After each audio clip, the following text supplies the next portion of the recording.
Good morning, everyone. How are you? I hope you all are good. So, today I am going to teach you perfect cube. So, without wasting your time, start today's topic.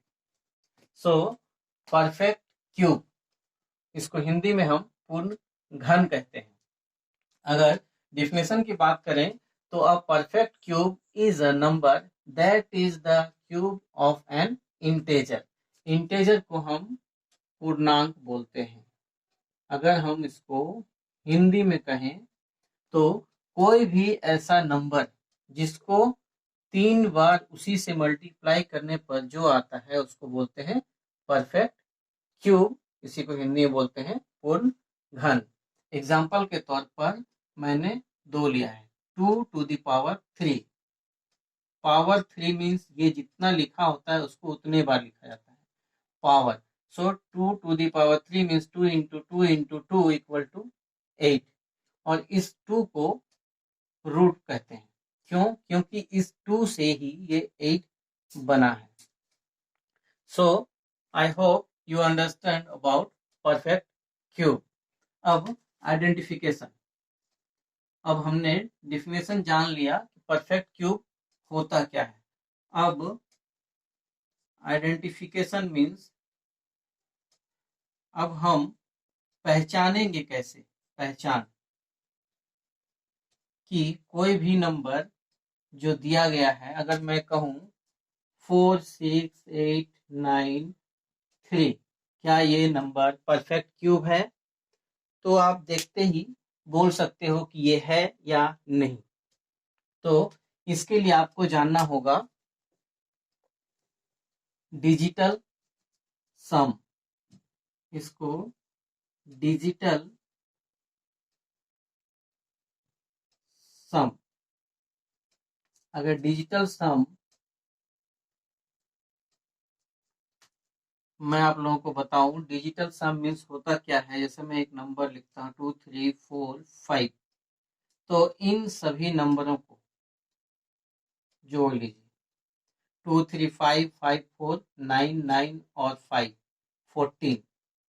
अब 14 को भी जोड़ना है. Means तब तक जोड़ना है जब तक ये एक डिजिट में नहीं आ जाए.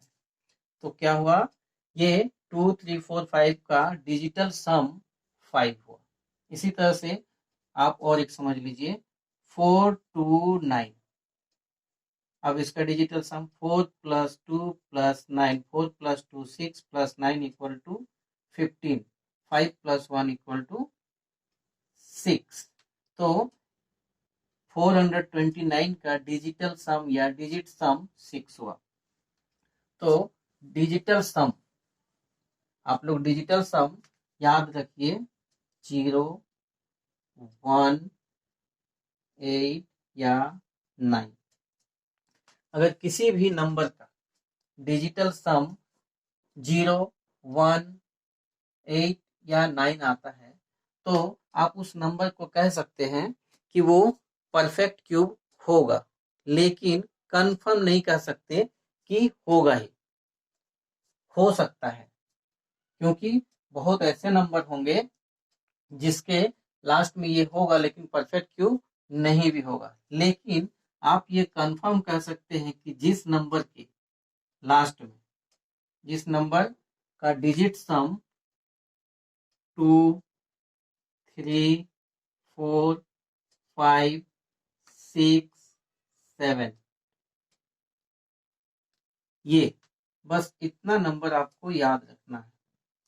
मीन्स ये नंबर, किसी भी नंबर का अगर डिजिट सम 2 3 4 5 6 या 7 आता है तो आप कंफर्म कह सकते हैं कि जो दिया गया नंबर है वो परफेक्ट क्यूब नहीं होगा.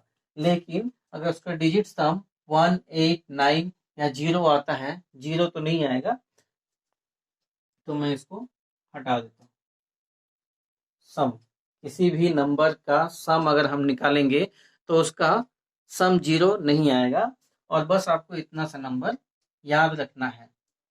अब आप पूछेंगे कि सर सिर्फ ये 3 नंबर ही क्यों, बाकी नंबर अगर रहे तो नहीं होगा परफेक्ट, क्यों, ऐसा क्यों?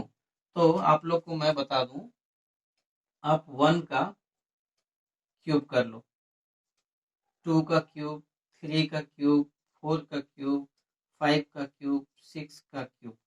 1 का क्यूब 1 होता है, 2 का 8 होता है, 3 का 27, 4 का 64, 5 का 125, 6 का 216, 7 का क्यूब 343, 8 का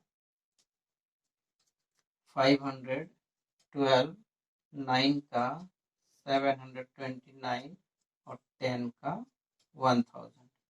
अब सभी का डिजिट सम निकाल लीजिए। 1 इसका 8 ही होगा, 7 + 2 9, 4 + 6 = 10 और 10 में डिजिट सम निकालेंगे तो 1 आएगा। 5 + 2 + 1 = 9, 6 + 2 8 और 1 9, सॉरी 8, 3 + 4 7 + 3 = 10 और इसका डिजिट सम निकालेंगे तो 1। 5 + 1 6 + 2 8, 7 + 2 9 + 9 18 और 18 का डिजिट सम निकालेंगे तो 9, 1 का 1 0 = 1। अब आप लोग देख सकते हैं कि कोई भी नंबर का अगर हम क्यूब निकालते हैं तो उसका डिजिट सम जो है उसका कहीं पर भी 1 8 और 9 1 8 9 1 8 और 9 इसके अलावे कुछ भी नहीं आया। अब इसमें 2 3 4 5 6 7 कहीं भी आपको दिख रहा है? अगर नहीं, क्योंकि नहीं आया है, इसीलिए डिजिट सम मैंने लिखा है ऐसे कि जिस नंबर का डिजिट सम 1 8 या 9 होगा तो वो नंबर परफेक्ट क्यूब हो सकता है। अब आप लोग रीजन जान चुके हो कि परफेक्ट स्क्वायर नहीं होगा ये नंबर अगर डिजिट सम में आएगा तो आप लोग चाहें तो इसका स्क्रीनशॉट ले सकते हैं। अब मैं आप लोगों को बताने जा रहा हूं कि कोई भी नंबर अगर परफेक्ट क्यूब है तो कैसे उसको फाइंड करते हैं, और अगर कोई नंबर परफेक्ट क्यूब नहीं है तो उसको परफेक्ट क्यूब कितने नंबर से मल्टीप्लाई करेंगे तो परफेक्ट क्यूब हो जाएगा। तो परफेक्ट क्यूब निकालने का 2 मेथड है।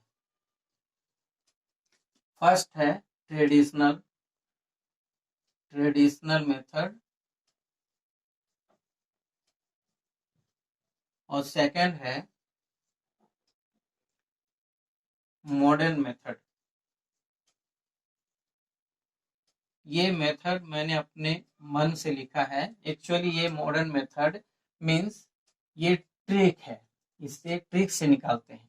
जैसे मैं कोई एक नंबर ले लेता हूँ ये ट्रेडिशनल मेथड से, ठीक है। अब मैं मेथड 1 बताने जा रहा हूँ।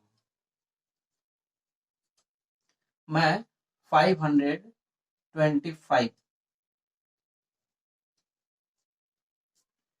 सॉरी 525 नहीं 125 में ले रहा हूँ। अब इसका हम एलसीएम लेंगे। एलसीएम 5 से होगा, 5 2 जा 10 2 25, देन अगेन 5 5 5 जा 25। अब हमको निकालना है परफेक्ट क्यूब, तो हम इसको लिखेंगे 5। इसका जो फैक्टर आया है गुणनखंड उसको लिखेंगे और ये 3, और ये 3 का मतलब होता है कि 3 का ट्रिपलेट बनना चाहिए और उन 3 के बदले 1 लिखेंगे। जो ये आया है ये परफेक्ट क्यूब है, मीन्स कि 125 का क्यूब रूट 5 है। अब आप लोग स्क्रीनशॉट ले लीजिए। मैं आशा करता हूं कि इस वीडियो को देखने के बाद आप परफेक्ट क्यूब और क्यूब रूट के बारे में अच्छी तरह से समझ चुके हैं। अगर आपको लगता है कि ये वीडियो आपके लिए यूजफुल है तो अपने दोस्तों और परिवार वालों में शेयर कीजिए और मेरे चैनल को सब्सक्राइब कीजिए ताकि मैं जो भी वीडियो अपलोड करूं उसका नोटिफिकेशन आप तक पहले पहुंचे। Thank you.